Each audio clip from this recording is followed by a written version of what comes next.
Hello friends, स्वागत है आपका नोट्स वायर पर। यहाँ बस एक मिशन है, आप तक नोट्स पहुँचाना बिना ड्रामा के। सोच रहे हो इसमें क्या मज़ा है? अरे यहाँ नोट्स ऐसे आएंगे जैसे समोसे में आलू, एकदम ज़रूरी और सीधा काम की बात। आपका फ़ायदा बिना बोर हुए एग्ज़ाम रेडी नोट्स मिलेंगे और मेरा फ़ायदा व्यूज़। तो रिलैक्स हो जाओ, बुक और टेंशन को साइड करो और चलो सीधा ज्ञान की बुलेट ट्रेन पकड़ें। Let's get started. टॉपिक है enzyme inhibition and types of inhibitors, जिसका साइनॉप्सिस है introduction, definition, types of inhibitors, mechanism of action, significance of enzyme inhibition, conclusion and reference. First है इंट्रोडक्शन। एंजाइम इनहिबिशन वह प्रक्रिया है जिसमें किसी केमिकल सब्सटेंस की उपस्थिति एंजाइम की एक्टिविटी को कम या रोक देती है। इनहिबिशन का मतलब ये होता है निषेध। जब हम एंजाइम इनहिबिशन की बात करते हैं तो इस प्रोसेस में एंजाइम की एक्टिविटी को कम या रोका जाता है। एंजाइम्स हमारे शरीर में होने वाले बायोलॉजिकल रिएक्शन को तेज करते हैं, लेकिन कुछ मॉलिक्यूल्स इनकी एक्टिविटी को रोककर मेटाबॉलिक कंट्रोल का हिस्सा बनते हैं। एंजाइम इनहिबिटर्स की स्टडी बायोलॉजिकल सिस्टम को रेगुलेट करने और ड्रग्स के डिज़ाइन में मदद करती हैं। नेक्स्ट है डेफिनेशन। एंजाइम इनहिबिशन वह प्रक्रिया है जिसमें किसी एंजाइम की एक्टिविटी को एक मॉलिक्यूल्स के द्वारा कम या रोक दिया जाता है और इस मॉलिक्यूल्स को हम कहते हैं इनहिबिटर्स। इनहिबिटर्स एंजाइम की एक्टिव साइट या अन्य साइट पर बाइंड होकर एंजाइम को रिएक्शन को तेज होने से रोकता है। थर्ड है टाइप्स ऑफ इनहिबिटर्स। इनहिबिटर जो होते हैं, बहुत सारे टाइप होते हैं इनहिबिटर्स के, जिसमें पहला टाइप है competitive inhibitors. Competitive inhibitors enzyme के एक्टिव साइट पर ये बाइंड होते हैं और सबस्ट्रेट के साथ कंपटीशन करते हैं। ये एंजाइम को सबस्ट्रेट से बाइंड होने से रोकते हैं, जिससे रिएक्शन का रेट जो होती है वो कम हो जाती है। कॉम्पिटिटिव इनहिबिशन को सबस्ट्रेट की कॉन्सेंट्रेशन बढ़ाकर ओवरकम किया जा सकता है। नेक्स्ट है non competitive inhibitors. Non competitive inhibitors enzyme के किसी दूसरे साइट पर बाइंड होता है, न कि एक्टिव साइट पर। इसमें एंजाइम का स्ट्रक्चर चेंज हो जाता है, जिससे एंजाइम की एक्टिविटी बिना सबस्ट्रेट के कॉन्सेंट्रेशन को प्रभावित किए इनहिबिट हो जाती हैं। नॉन कॉम्पिटिटिव इनहिबिटर्स सबस्ट्रेट की कॉन्सेंट्रेशन बढ़ने से या बढ़ाने से ओवरकम नहीं किया जा सकता। थर्ड टाइप है अनकॉम्पिटिटिव इनहिबिटर्स। अनकॉम्पिटिटिव इनहिबिटर्स तब बाइंड होते हैं जब एंजाइम सबस्ट्रेट कॉम्प्लेक्स पहले से बन चुके होते हैं। ये एंजाइम सबस्ट्रेट कॉम्प्लेक्स में सबस्ट्रेट के साथ बाइंड होते हैं और रिएक्शन को रोकते हैं। इस इनहिबिशन को भी सबस्ट्रेट की कॉन्सेंट्रेशन बढ़ाकर ओवरकम नहीं किया जा सकता। फोर्थ टाइप है इरिवर्सिबल इनहिबिटर्स। इरिवर्सिबल इनहिबिशन में इनहिबिटर एंजाइम के साथ कोवैलेंट बॉन्ड बनाता है, जिससे एंजाइम्स परमानेंट रूप से डीएक्टिवेट हो जाता है। जब एंजाइम परमानेंट से डीएक्टिवेट हो जाता है तो इसीलिए कहा गया है इसे इरिवर्सिबल इनहिबिटर्स।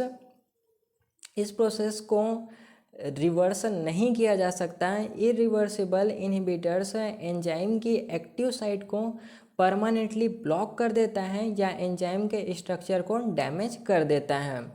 नेक्स्ट है मैकेनिज्म ऑफ एक्शन। एक्शन की प्रक्रिया।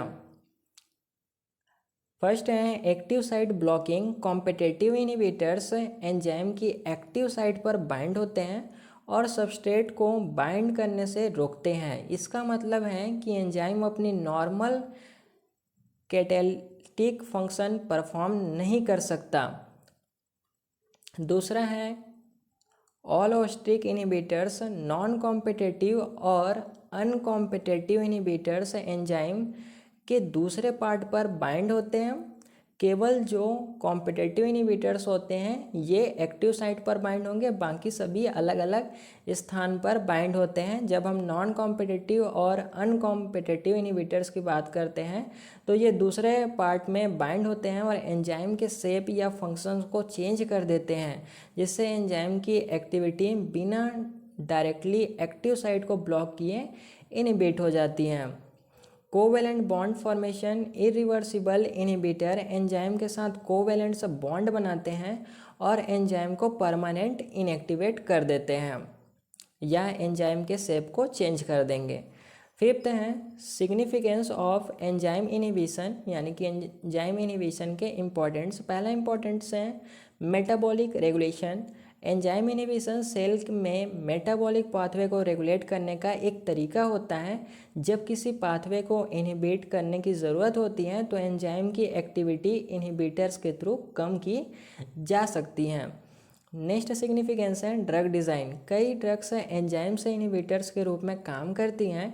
इनहिबिटर्स को टारगेट एंजाइम पर एक्ट करने के लिए डिज़ाइन किया जाता है ताकि डिसीज़ को ट्रीट किया जा सके। उदाहरण के लिए ACE inhibitors high blood pressure के ट्रीटमेंट में यूज़ होता है। नेक्स्ट सिग्निफिकेंस है टॉक्सिन एंड पॉइजनस। कई टॉक्सिन्स और पॉइजनस एंजाइम इनहिबिटर के रूप में एक्ट करते हैं। एग्जाम्पल के तौर पर nerve gas sarin acetylcholinesterase enzyme को इनहिबिट करता है, जिससे नर्वस सिस्टम की फंक्शनिंग में बाधा आती है, यानी रुक जाती हैं या कम हो जाती हैं। नेक्स्ट सिग्निफिकेंस है एंटीबायोटिक्स। एंटीबायोटिक्स जैसे पेनिसिलिन बैक्टीरियल एंजाइम्स को इनहिबिट करके बैक्टीरिया को मारते हैं। यह एंजाइम्स इनहिबिशन का एक महत्वपूर्ण क्लिनिकल एप्लीकेशन है। नेक्स्ट है conclusion. Enzyme inhibition biological system को कंट्रोल करने और कई डिसीज़ के ट्रीटमेंट में एक फंडामेंटल कॉन्सेप्ट है।